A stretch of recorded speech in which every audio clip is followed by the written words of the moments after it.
Beatrix's evolution across the endless Ragnarok betas makes her a strong case study on high-risk DPS design, but that only really matters when you compare her to the rest of the roster. So instead of analyzing her in isolation, let's place her in context. Where does she actually stand among the other DPS characters in Grand Blue Fantasy Relink? To understand Beatrix, we need to define the main DPS archetypes in Relink. Most characters fall into three categories. Number 1, sustained DPS. Consistent damage, low volatility, and easier execution. These characters rely on uptime rather than burst windows. Number 2, burst DPS. High damage and short windows often tied to cooldowns or setup. Their execution matters, but their timing matters more. And number 3, high commitment DPS. This is where Beatrix sits. Damage is tied to continuous engagement and player precision. She doesn't just deal damage, she demands that you stay engaged to earn it. Compared to sustained DPS characters, Beatrix trades stability for peak output. For sustained DPS strengths, they have reliable damage over time, they have safer positioning, and they have lower execution demands.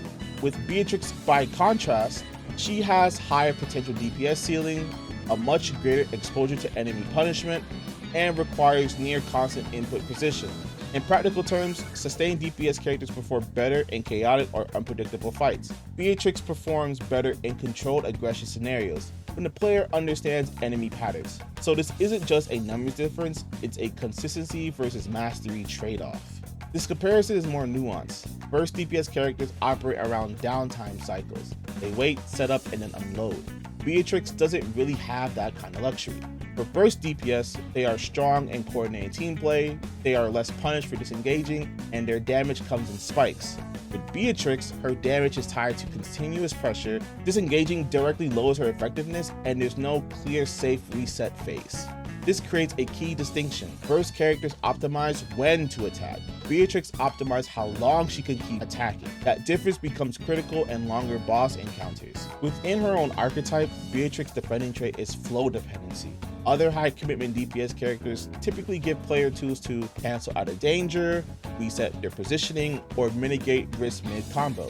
Beatrix, especially in Beta 1, lacks some of that flexibility. In Beta 2, improvements to animation flow and responsiveness closed that gap slightly, but didn't remove her identity. She still leans more toward commitment over adaptability and momentum over reaction. That makes her one of the more honest DPS characters.